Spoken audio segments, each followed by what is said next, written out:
요한복음 우리 15장 2절부터 8절까지 보도록 하겠습니다. 요한복음 15장 2절부터 8절. 자, 주고염에 있는 열매는 맛있다. 제목으로 말씀하고 있습니다.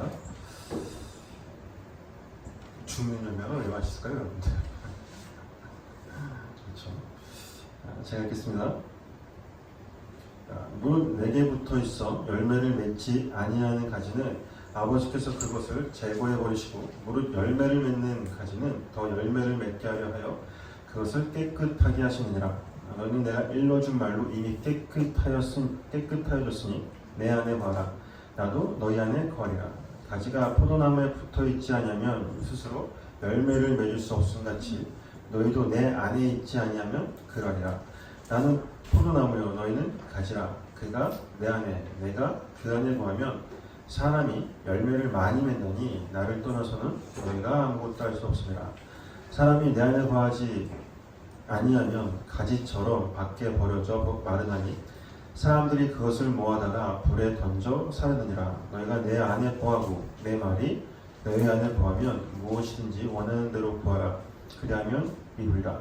너희가 열매를 많이 맺으면 내 아버지께서 영광을 받으실 것이요 너희는 내 제자가 되리라. 네. 자, 우리가 성경을 통해서 아주 일관성 있게 요한복음 전체 지금까지 15장까지 달려왔죠. 아주 일관성 있게 배우게 되는 것 중에 한 가지가 뭐냐면 구원이라는 건 로마서 강의 때도 마찬가지죠. 구원이라는 건 인간이 내어놓는 어떤 성숙함이라든가 아니면 열심의 강도 또는 경건의 어떤 노력 등에 의해서 주어지는 게 아니라 전적인 하나님의 그 은혜로 말미암아 주어진다는 거죠. 그걸 불가항력적인 하나님의 은혜라고 하는 거잖아요. 그래서 바울은 구원을 하나님의 은혜로 인하여 거저받게 되는 하나님의 선물이다 라고 이야기를 하는 거죠. 따라서 구원이라는 건 중도에 탈락이 되거나 취소가 될 수 없다는 거예요. 이걸 가지고 이제 구원받으는 봐라, 우리의 구원은 절대 탈락될 수 없기 때문에 그냥 막 살아도 된다, 이렇게 이야기하는 거죠. 자기들은 아니라고 하는데 네, 막 살아요 진짜. 그렇다면 오늘 본문을 보시면 그것과는 좀 반대가 되는 것처럼 예수님께서는 왜 열매를 맺지 못하는 가지는 제거해 버린다거나 불살라 버린다고 말씀을 하시는 걸까요? 오늘 본문을 보시면 그렇죠? 꼭 다시 구원이 취소될 수 있는 것처럼 말씀을 하시잖아요. 오늘 본문 2절을 보시면 예수님께서 열매를 맺지 못하는 가지는 제거해 버리겠다라고 말씀을 하세요. 자, 여기서 제거하다라는 헬라어 아이로라는 단어는요, 이게 제거하다가 아니라 들어올리다, 끌어올리다, 일으키다라는 뜻과 함께 속죄하다라는 그 뜻이 포함되어 있는 단어예요. 여러분들 포도나무를 좀 보신 분들은 아시겠지만 포도가 열리는 포도나무 가지는 포도나무가 있죠. 그리고 가지가 이렇게 펼쳐져서 열린단 말이에요. 원래 그냥 놔두면 이렇게 바닥에서 눕게 돼요. 그러면 열매가 못 맺게 되거든요. 그래서 포도나무 가지는 이렇게 들어서 이런 끈 같은 데다가 이렇게 널어줘야 돼요. 원래 햇빛을 잘 받을 수 있도록 널어줘야 포도나무 가지에 포도나무 열매가 잘 열리게 돼요. 그러니까 열매를 맺지 못하는 나무는 포도나무에서 제거해 버리겠다, 내가 가만 안 놔둘 거야, 이렇게 협박을 하시는 게 아니라 열매를 더 맺을 수 있도록 들어 올려 주겠다라는 은혜의 선언인 거예요. 이건 지금.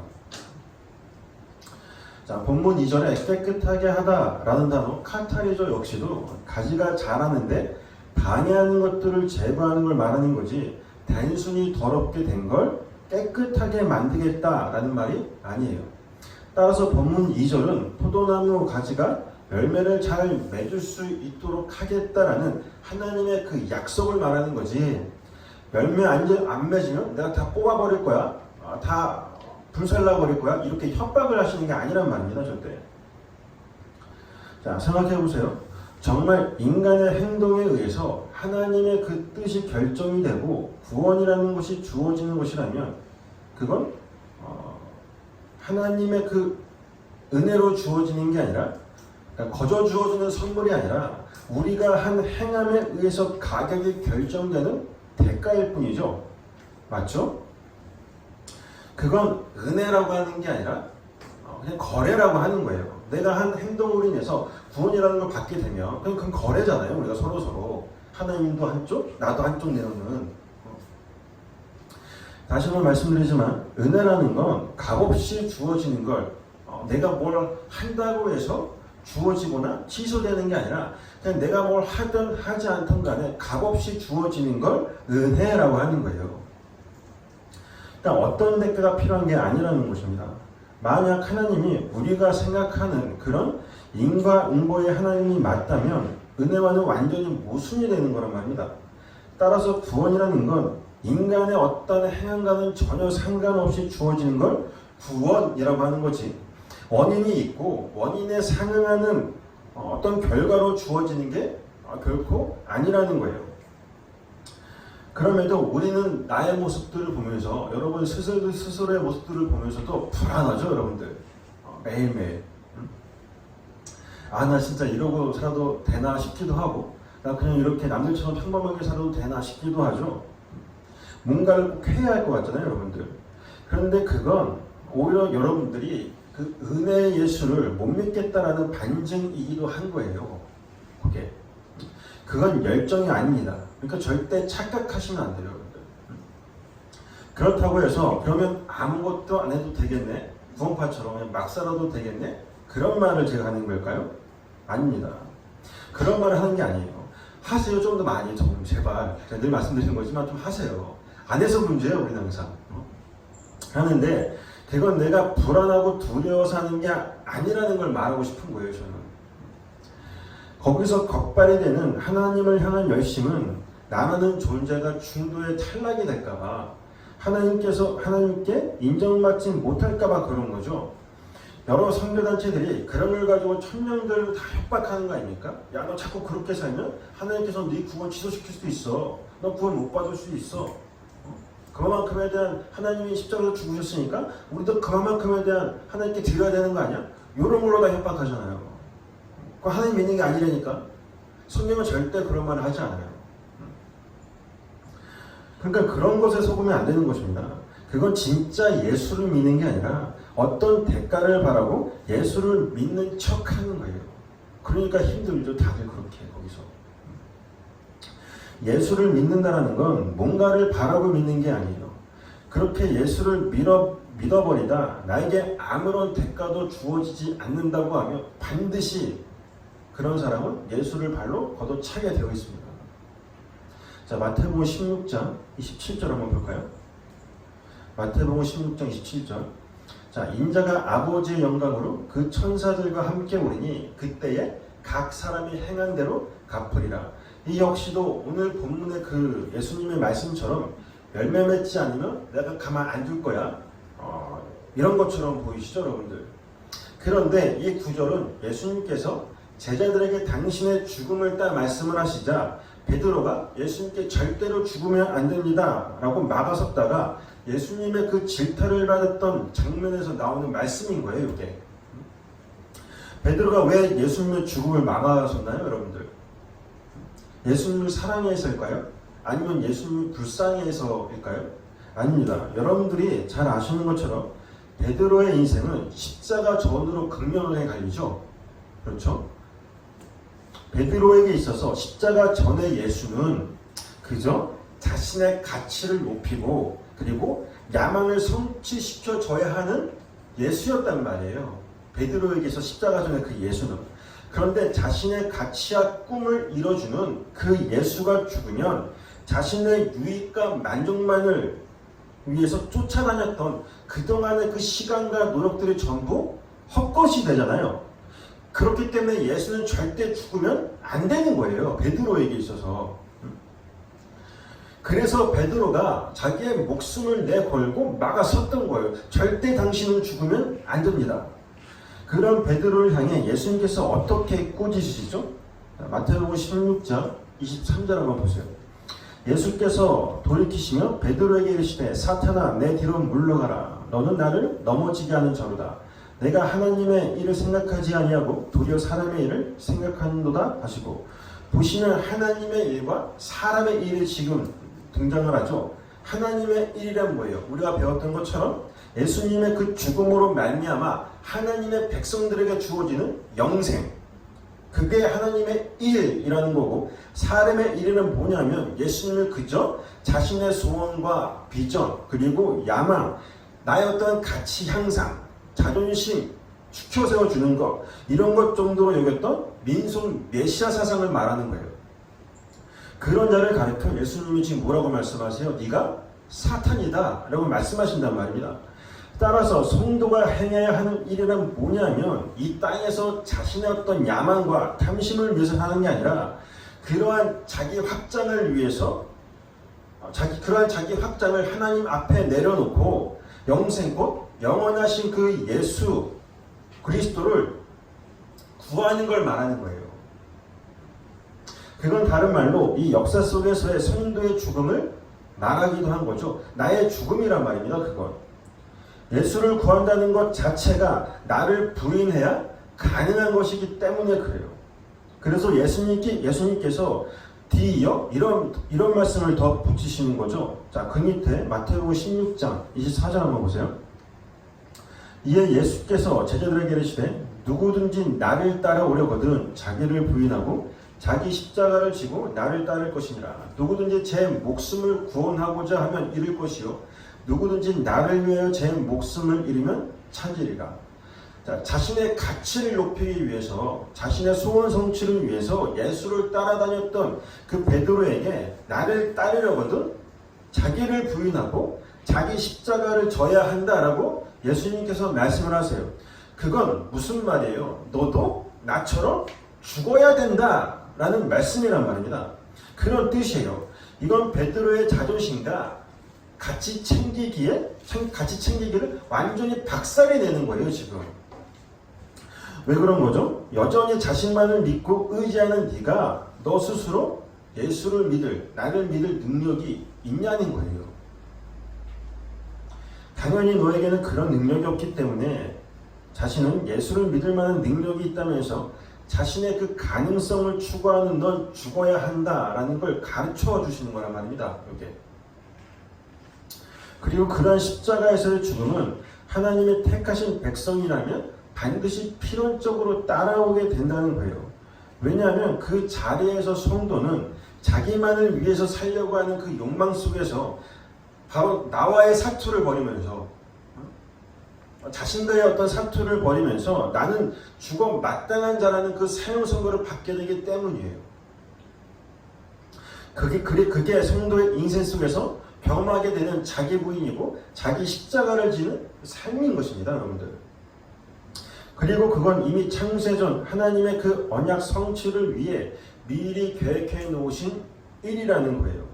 여러분의 삶 속에서 나의 실체를 폭로시키는 일이나 경험을 여러분들이 지금 하고 있다면 그건 하나님께서 여러분 안에 일을 하고 계시다는 증거인 거예요.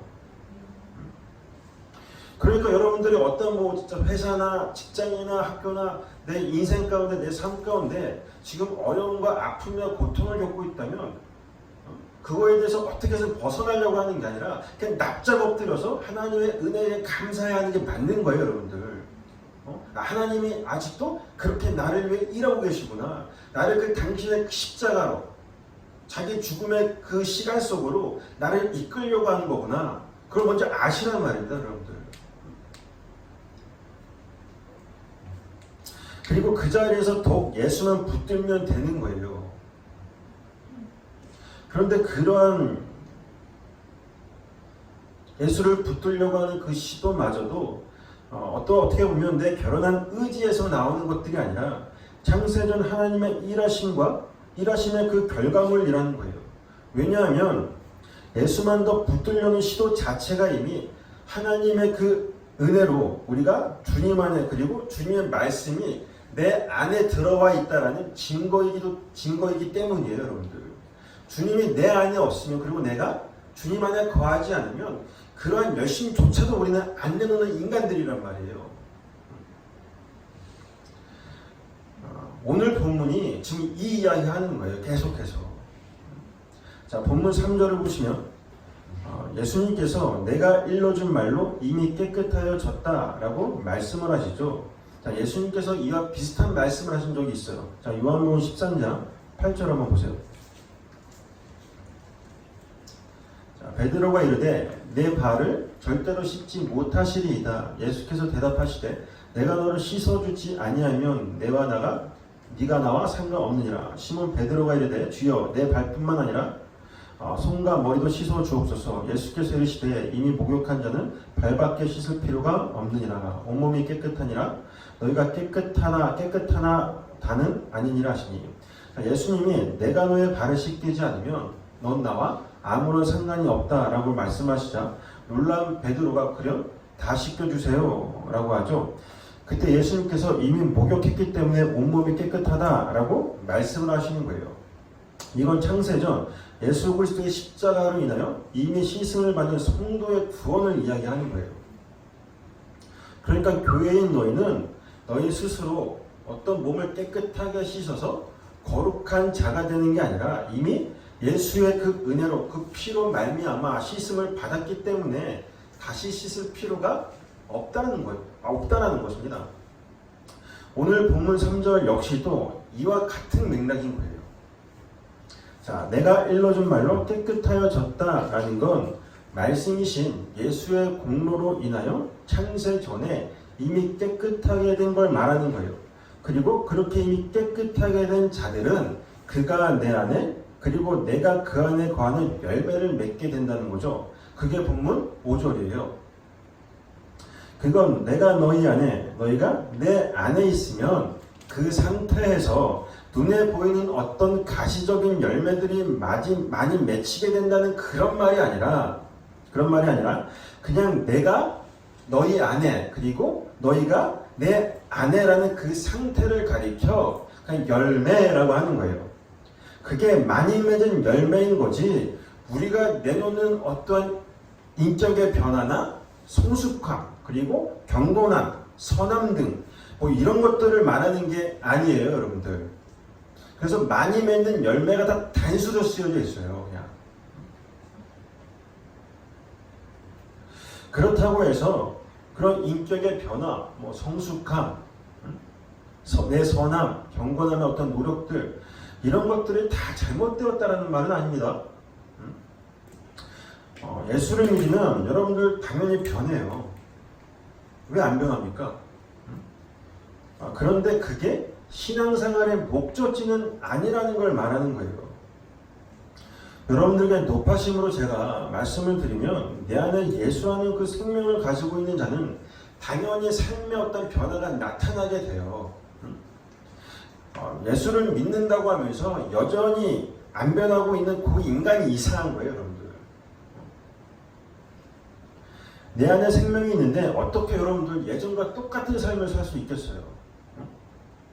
못 살게 되어 있습니다. 하나님이 또 그렇게 내버려 두시질 않아요.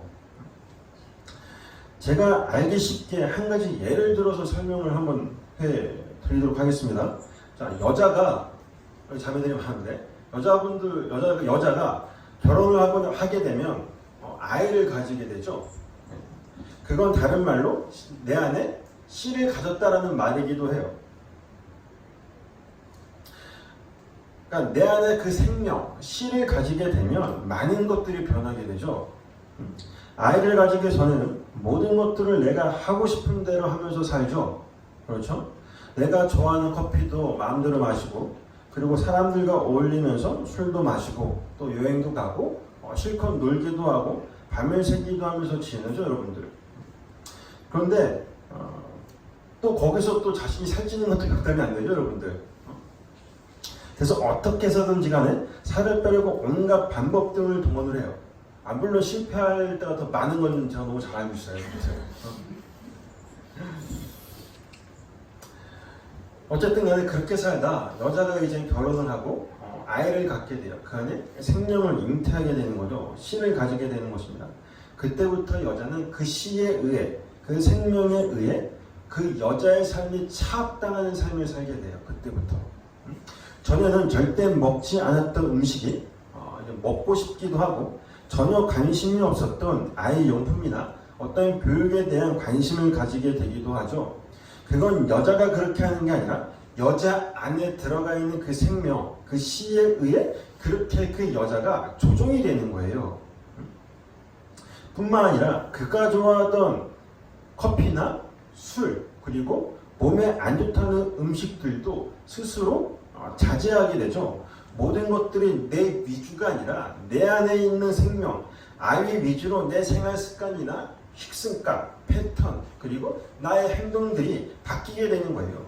예전에는 내가 살찌는 게 내 스스로 절대 용납이 되질 않았는데 내 안에 생명이 있기에 내가 이제 살이 쪄도 아무렇지도 않게 돼요. 왜? 내 안에 생명이 있거든요.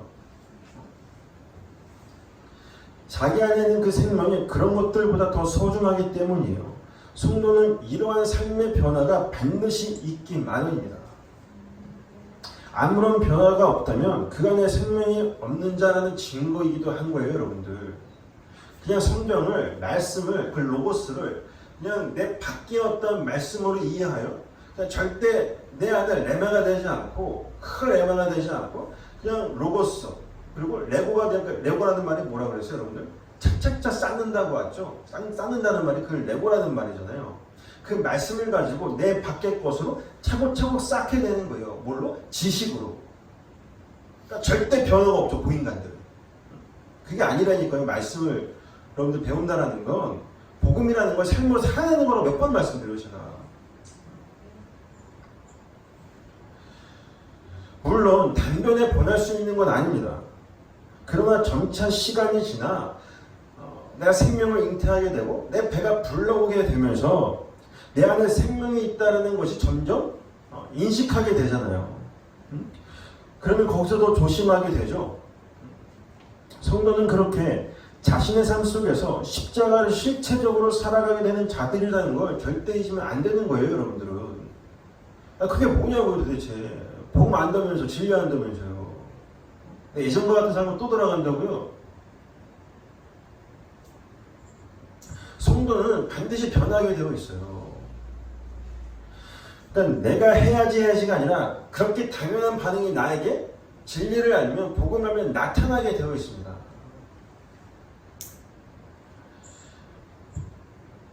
자, 다시 본문으로 돌아가서 본문 4절을 보면 예수님께서 내 안에 거하라, 그리하면 나도 너희 안에 거하겠다라고 말씀을 하세요. 여기서 내 안에 거하라 라는 건 단순히 너희가 열심히 노력을 해서 힘써 내 안에 거해야 한다가 아니에요. 여기서 이 어구가 단순 과거 명료형으로 쓰여져 있어요. 단순 과거 명료형이라는 건 뭐냐면 과거의 한 시점에서 시작해서 끝날 단회적인 사건을 의미해요. 그러니까 내 안에 이미 거하게 된 걸 말하는 거지, 네가 내 안에 거하면 나도 거할 게가 아니란 말입니다. 앞에서는 하나님의 은혜와 그 일반적인 언약 성취를 말씀하시고는 갑자기 또 우리 편에서 뭔가를 그렇게 또 내내야 한다는 식의 요구를 하지는 않으실 거 아닙니까, 예수님께서. 그러니까 성경을 해석함에 있어서 일관성이 있어야 되는 거예요. 여러분들 다 보시면서 여기서는 은혜 얘기하고 여기서 또 뭐 하라고 하고 그런 게 아니니까요. 그러면 성경에서 말하는 거한다라는 건 뭘 말하는 걸까요? 자, 요한복음 6장 55절 한번 보세요. 내 삶은 참된 양식이요 내 피는 참된 음료로다. 내 살을 먹고 내 피를 마시는 자는 내 안에 거하고 나도 그의 안에 거하나니 살아계신 아버지께서 나를 보내심에 내가 아버지로 말미암아 사는 것 같이 나를 먹는 그 사람도 나로 말미암아 살리라. 이것은 하늘에서 내려온 떡이니 조상들이 먹고도 죽은 그것과 같지 아니하여 이 떡을 먹는 자는 영원히 살리라. 예수님께서 내 살은 참된 양식, 참된 음료다 라고 하시면서 내 살과 피를 먹어야 내 안에 거하고 나도 그 안에 거하는 것이다 라고 말씀을 하시죠. 여기서 말하는 내 살과 내 피라는 건 양식고 생명의 떡을 말하는 거예요. 바로 진리인 것입니다. 요한복음 6장이 그 떡, 양식에 관한 이야기를 하는 게 그 6장의 내용이잖아요. 야, 너희는 그 떡을 진리로 먹어야 살아. 진리를 양식 삼아 먹어야 사는 거다. 그 말씀이잖아요. 그 요한복음 6장 전체가. 그런데 이스라엘은 그 떡이 뭔지 모르고 그저 자신을 살찌우는 데 필요한 힘으로 먹었단 말입니다. 그래서 하늘에서 만나가 내리자, 만나라는 뜻이 뭐예요? 이게 뭐야? 그 뜻이잖아요. 그랬던 거예요. 그게 뭔지를 모르니까 그 떡이, 하늘에서 내려오는 그 떡이 예수라는 그 진리를 품고 있었음에도 불구하고 그게 예수인 줄 모르고 진리인 줄 모르니까 떡이 내려왔는데 이름을 짓는 게 뭐예요? 이게 뭐야? 뭔지 모르니까. 그래서 이게 뭐야? 만나라는 뜻이에요, 그게. 그래서 그거 먹고 죽었다라고 이야기하는 거예요. 요한복음 6장 49절을 보면 예수님께서 야, 너희 조상들의 그 만나를 먹고도 죽었거니와 라고 한단 말이에요. 만나를 먹으면 살아야지 왜 죽었다는 말을 하냐고요. 그거는 그 떡이 뭔지를 모르고 그냥 그 떡 먹으면 그렇게 죽는다라는 걸 설명해 주는 거예요. 떡을 받아서, 말씀을 받아서 나를 신삼아 사는데 내 힘을 추구하는 데 사용하면 죽는다는 걸 이야기하는 거예요. 그게 죽음이야 그 말이죠. 그런데 오늘날의 교회가 딱 거기서 멈춰있죠, 여러분들. 그 떡, 말씀이 담고 있는 내용이 뭔지를 올바로 깨달아서 참된 양식으로, 참된 음료로 먹어야 하는데 전부 그걸 보이는 떡, 힘으로 여겨서 내 자존심, 내 가치, 내 성공, 내 구원, 내 꿈을 위해서 열심히 떡을 먹는 거예요. 그들에게 있어서 말씀은 그저 이게 뭐야? 그저 만나인 거라니까요. 그게 뭔지를 모르고 열심히 먹는 거죠. 내 힘과 능력을 추구하기 위해서. 그러면 죽는 거라니까요, 여러분들. 그러니까 성도는 참된 양식, 참된 음료로 알고 그 떡을 먹어야 되는 거예요. 여기서 참이라는 단어가 알레테이아, 진리예요. 그러니까 진리의 양식으로, 진리의 음료로 먹고 마시라는 거예요, 지금.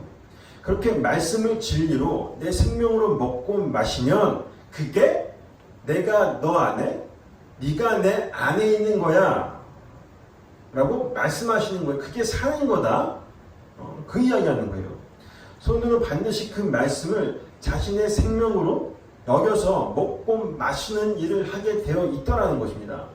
그런데 그건 크로노스라는 이 역사 가운데 일어난 일이 아닌 이미 창세 전에 완성된 성도의 그 인생, 완성된 그 일이 성도의 인생 가운데 나타나는 거예요. 우리가 갑작스럽게 그냥 뭐 그렇게 예배드리고 모이고 그런 게 아니라 이미 창세 전에 이 역사가 시작되기 전에 하나님께서 이미 완성해 놓으신 그 일들이 이 역사 가운데 폭탄 투하하듯이 빵빵 터지는 거예요.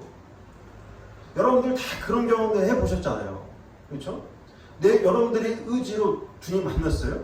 아닐 거 아닙니까? 그 십자가에 부딪혔습니까? 그 십자가를 통과했습니까? 아닐 거 아닙니까?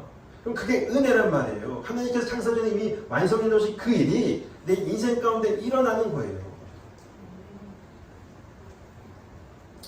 모든 것들이 성도에.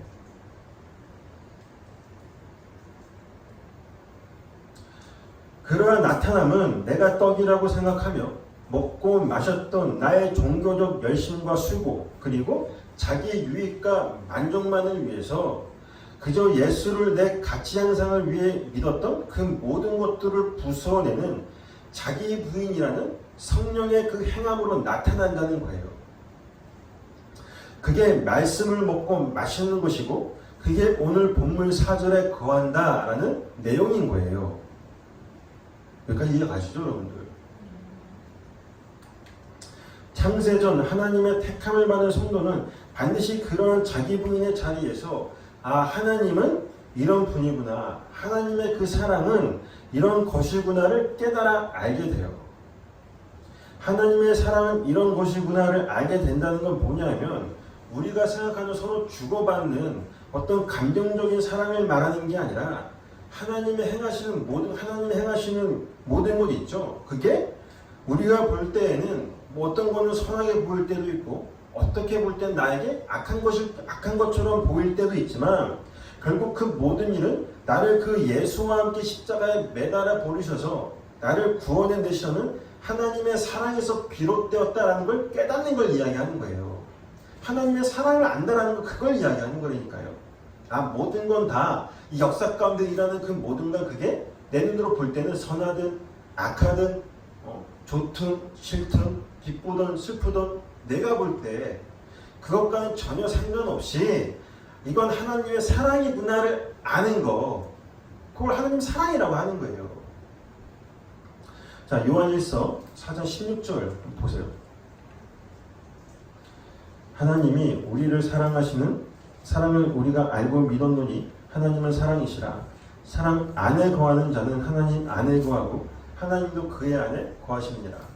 하나님 사랑이라는 게 뭔지를 올바로 깨닫게 되면, 알게 되면 나에게 일어나는 그 모든 일들, 그게 선이든 악이든 그게 좋든 싫든 아니면 기쁘든 슬프든 간에 그런 현상에 의해서 자로나 우로나 치우치는 게 아니라 사랑은 이런 것이구나 하고 믿음으로 깨닫게 돼요. 예수라는 포도나무에 의해서 나란 존재는 이렇게 꽉 붙어 있을 수 있는 거구나를 알게 된다는 말입니다. 그러면 그게 나에게 이제 하나님의 사랑이시다라는 것으로 확증이 되는 거예요. 자, 로마서 8장 35절 보세요. 누가 우리를 그리스도의 사랑에서 끊으리요? 환난이나 공고나 박해나 기근이나 적신이나 위험이나 칼이라. 기록된 바 우리가 종일 주를 위하여 죽임을 당하게 되며 도살당할 양같이 여김을 받았나이다 한가 같으니라. 그러나 이 모든 일에 우리를 사랑하시는 이로 말미암아 우리가 넉넉히 이기느니라. 내가 확신하오니 사망이나 생명이나 천사들이나 권세자들이나 현재 일이나 장래 일이나 능력이나 높음이나 깊음이나 다른 어떤 피조물이라도 우리를 우리 주 그리스도 예수 안에 있는 하나님의 사랑에서 끊을 수 없느니라. 사도 바울은 이러한 하나님의 그 사랑을 안 거예요. 또 그 자신 있게 이야기할 수 있는 거예요. 누가 결코 나를 하나님의 사랑에서 끊어낼 수 있을까? 포도나무가 실수를 한다고 해서 그리고 눈에 보이는 가시적인 어떤 형상들이 당장 나아지는 것처럼 보이지 않는다고 해서 그리고 이 세상이 다 하나가 돼서 나를 꼭 죽이려고 달려드는 것처럼 보일지라도 하나님은 당신에게 붙어있는 포도나무 가지를 절대 꺾지 않으시려는 분이라는 걸 사도 바울은 깨달은 거예요. 그러니까 오늘 보면 4절과 5절 역시도 그런 의미인 거예요, 여러분들. 이미 창세 전에 포도나무의 가지가 된 자들은 절대 포도나무에서 떨어져 나갈 수가 없다라는 걸 이야기하는 거란 말입니다. 그게. 우리가 4절, 5절을 이해하려면 먼저 6절이 어떤 이야기인지를 먼저 살펴봐야 돼요. 자, 본문 6절을 다시 한번 보죠. 자, 사람이 내 안에 거하지 아니하면 가지처럼 밖에 버려져 마르나니 사람들이 그것을 모아다가 불에 던져 사르느니라. 자, 본문 6절을 보시면 사람이 내 안에 거하지 아니하면 가지처럼 밖에 버려져 마르나니 사람들이 그것을 모아다가 불에 던져 사른다라고 말씀을 하세요. 사르겠다라고 말씀하세요. 자, 여기서 사람이라는 단어는 단수고 사람들은 복수예요. 그런데 여기서 그것은 또 복수로 쓰여져 있어요. 원문에 보면.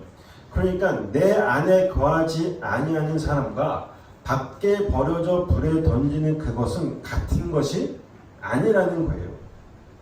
사람과 그것이 같은 것이라면 명사의 그 수가 같아야 한단 말입니다.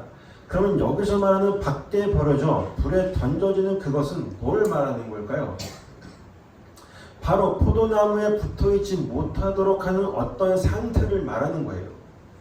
왜냐하면 6절에서 말하는 그것이라는 건 사람을 받는 대명사가 아니라 그 사람과 관련 있는 그것들이기 때문에 그래요. 자, 그게 뭔지를 알려주는 게 바로 4절과 5절의 내용인 거예요. 그건 예수라는 포도나무에 붙어있지 않고 자신의 독립을 추구하면서 자신의 어떤 자존심과 가치를 높이려고 하는 그 시도들을 말하는 거예요. 즉 자신의 유익을 위한 육적 탐심인 것입니다. 그러니까 가지처럼 밖에 버려 불살라 버리겠다라는 예수님의 말씀은 단지 열매 맺지 않으면 내가 다 불살라 죽여버릴 거야, 그런 말씀이 아니라 나만을 추구하려고 하는 그 육적 탐심을 제거해서 열매를 맺게 하시겠다라는 하나님의 일반적인 선언이요, 약속인 거예요. 이 역시도.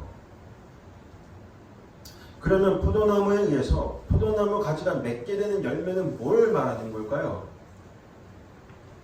자, 미리 결론부터 말씀을 드리면 그 열매는 자기 부인이라는 열매예요. 단순히 윤리적, 도덕적 선행이나 종교적 열심, 여러분들의 성숙감, 경건함의 어떤 노력, 그런 것들을 말하는 게 아니에요.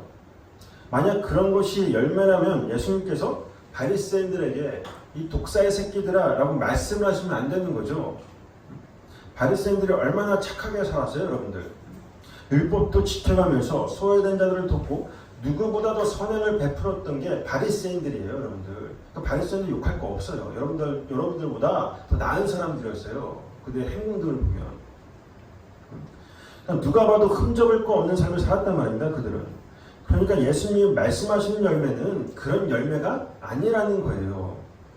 예수님께서 예루살렘 성으로 올라가시면서 열매 없는 잎만 무성한 무화과나무 앞으로 가셔서 저주해 버리시죠. 그건 그들이 추구하는 신앙의 목적지가 바로 무화과나무의 모습이라는 걸 설명해 주시기 위해서 무화과나무 앞으로 가시는 거예요. 그런 삶의 태도가 잘못되었다는 게 아니에요, 여러분들. 잘못되었다는 것이 아니라 그러한 종교적 열심과 선행을 통해서 자신은 구원받았다라며 나 열매를 맺었다라며 하나님의 은혜가 아니라 자신의 행함을 강조하면서 그것이 구원의 조건이라고 여기는 걸 말하는 거예요. 전 그걸 지적하는 거예요. 그건 하나님을 의지하는 게 아니잖아요.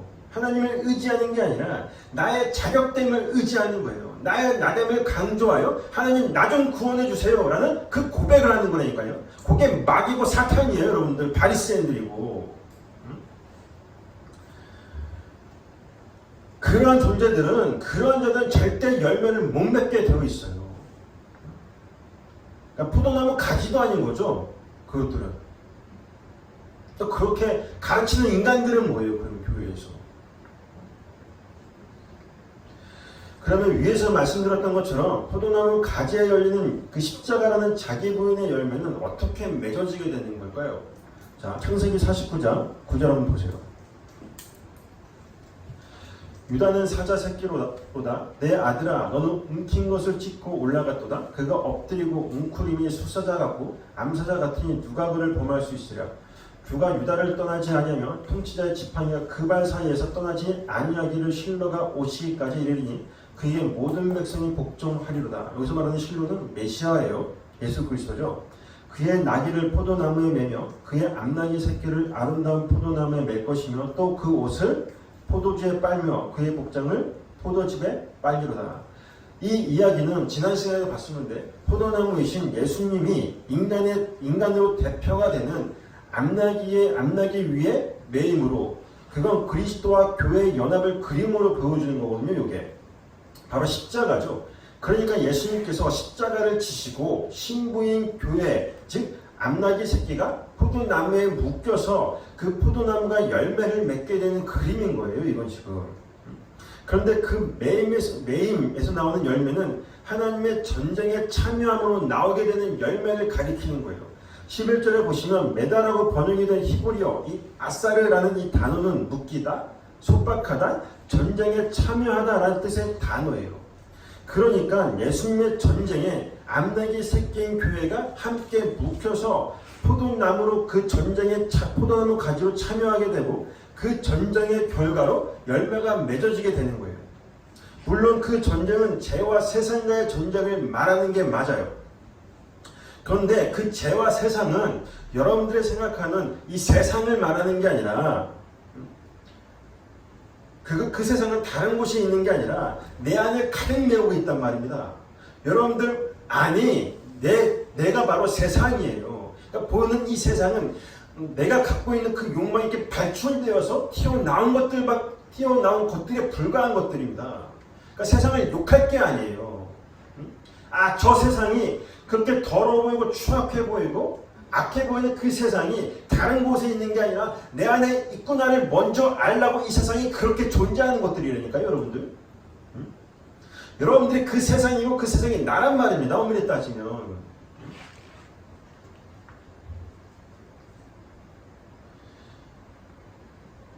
즉 예수님의 전쟁에 참여하게 되는 성도의 전쟁은 바로 나라는 존재와 싸우는 자기 부인의 전쟁인 거예요.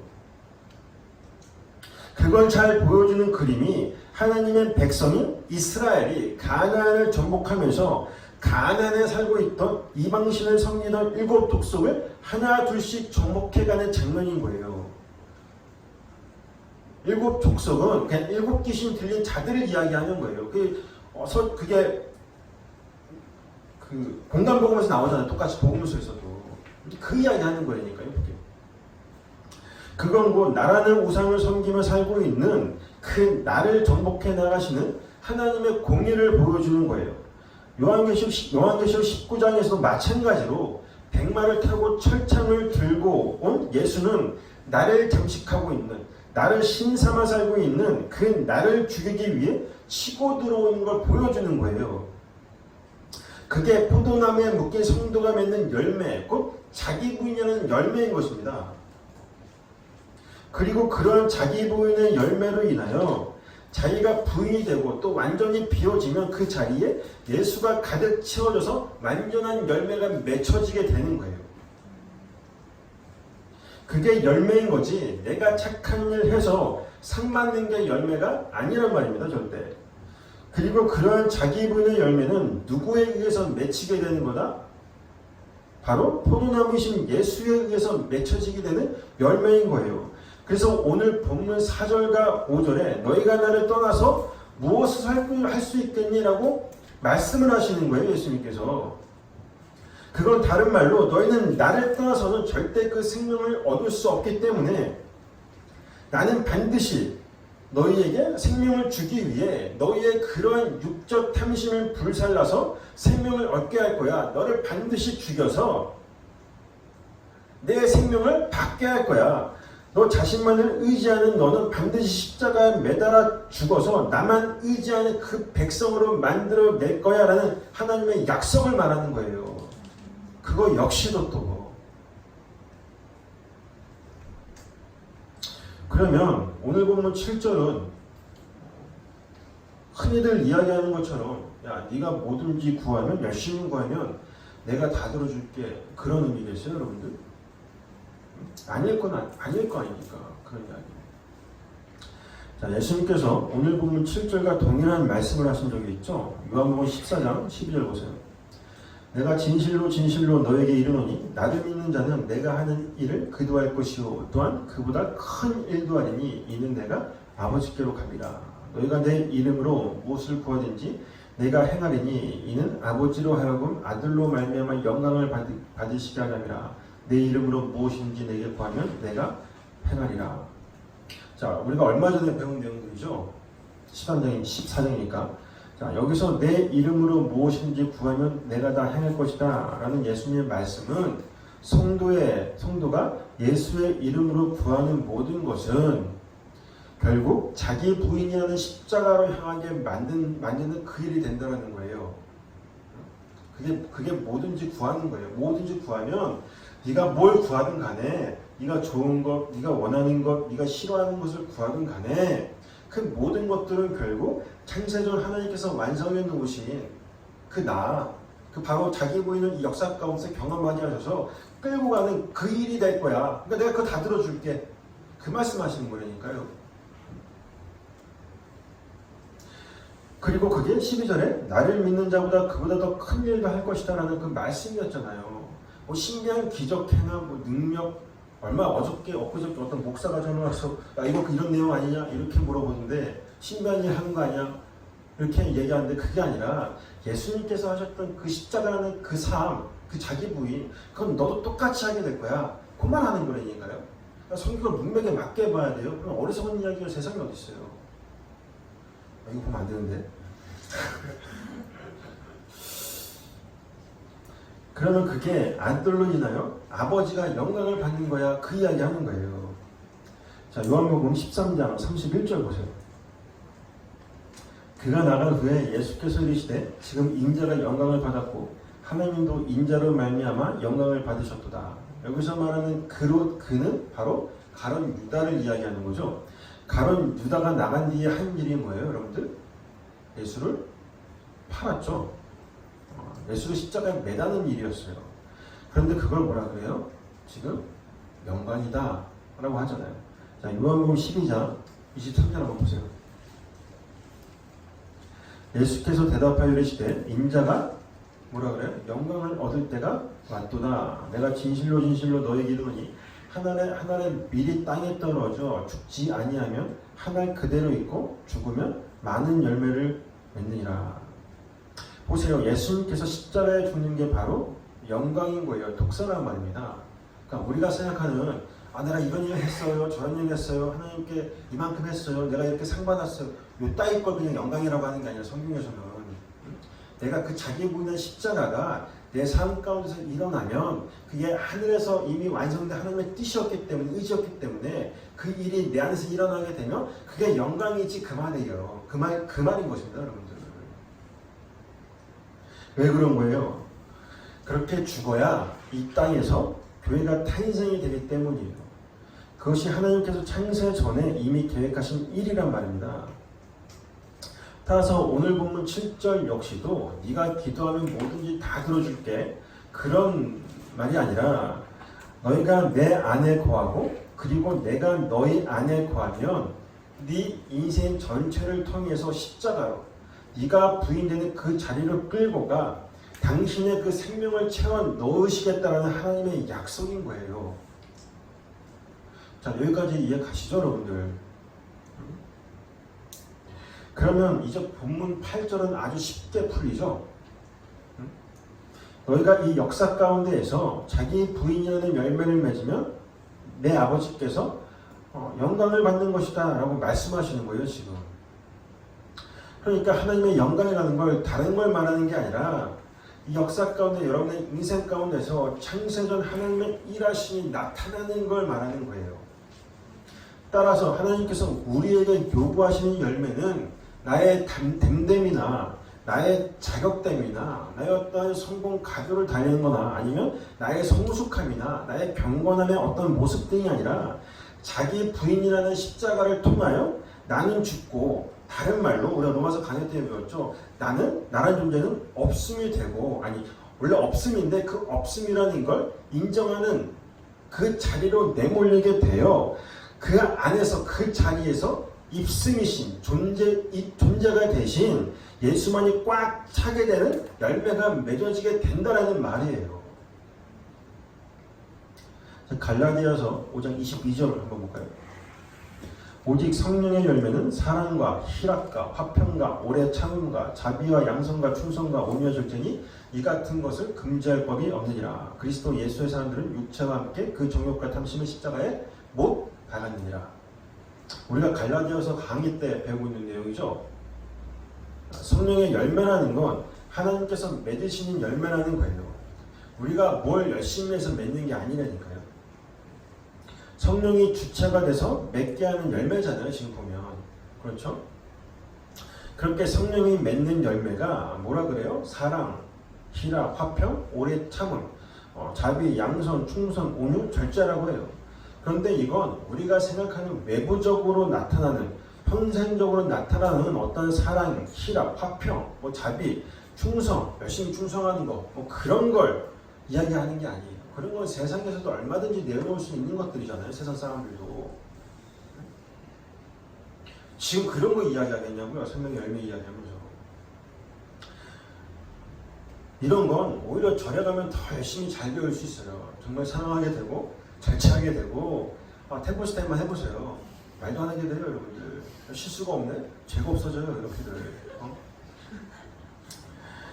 그런 게 아니란 말이에요. 이 구절을 원문으로 보면 이 단어들이 전부 명사로 쓰여져 있어요. 헬라어에서 명사라는 건 뭐냐면 어떤 존재를 가리킬 때 쓰이는 게 명사예요. 그러면 이러한 존재가 누구겠냐고요? 이 세상에. 누구밖에 없어요? 예수밖에 없어요, 여러분들. 이건 따라서 인간들의 어떤 성숙함과 신앙생활 등의 어떤 태도 등을 이야기하는 게 아니라 성령의 열매는 예수밖에 없다라는 걸 이야기하는 거예요. 나중에 이제 갈라디아서 강의를 이제 끝까지 들으면 배우실 거예요. 그래서 그 밑에 십자가 이야기를 하는 거예요. 사도 바울이. 너희는 죽고 그 안에 이제 열매이신 예수가 사는 거야. 그만하는 거예요. 하나님께서 우리에게 요구하시는 건 자기만을 사랑하고 나만을 사랑하고 내가 신이 돼서 하나님의 그 자리에 올라앉아 있던 자들이 그 자리에서 내려와 그 피조물의 그 자리로 내려가서 하나님의 그 사랑만, 그 긍휼만, 은혜만을 구하게 되는 거예요. 그게 바로 진짜 하나님께서 기뻐하시는 성도의 삶인 것입니다. 그리고 하나님은 반드시 여러분을 그 자리로 여러분의 인생 전체를 통해서 내몰아 가세요. 왜냐하면 그게 바로 하나님의 뜻이고 영광이었기 때문이요. 언제? 창세 전에. 그리고 그게 바로 제자들의 삶이었습니다. 여러분의 인생 가운데 어려움이 닥치고 때로는 예기치 못한 상황이 벌어지고 내 뜻과는 무관한 일이 벌어질 때마다 그건 하나님께서 십자가는 자기 부인의 자리로 내몰아 가시는, 그리고 내가 날마다 말씀을 통해서 내 인생을 통해서 내 삶을 통해서 날마다 내가 폭로되어질 때마다, 학교를 통해서 폭로되어질 때마다, 내 기도 모임을 통해서 내가 폭로되어질 때마다, 모임을 통해서 내 실존이 드러날 때마다 그건 하나님의 바로 은혜의 때임을 반드시 기억하시길 바라겠습니다. 오늘 본문은 그렇게 우리가 열매를 맺지 않으면 중간에 잘라버리겠다라는 그런 협박을 하시는 게 아니라 오히려 주님은 두려워서 떨고 있는 제자들에게 너희가 어떤 상황에 처해 있다 할지라도 너희가 나에게 붙어있는 포도나무 가지가 맞다면 너희는 이미 열매를 맺은 자들이다. 그러니 걱정하지 말아라. 기뻐해라. 라고 말씀을 해주시는 거예요. 따라서 여러분은 그 포도나무 아래에서 그저 그분의 은혜를 경험하면서 바짝 엎드리면 되는 것입니다. 그게 바로 성도의 신앙생활인 거예요. 여러분은 반드시 그 자리로 그걸 기억하시면서 항상 그 자리로 내몰리시길 바라겠습니다. 자, 기도하시겠습니다.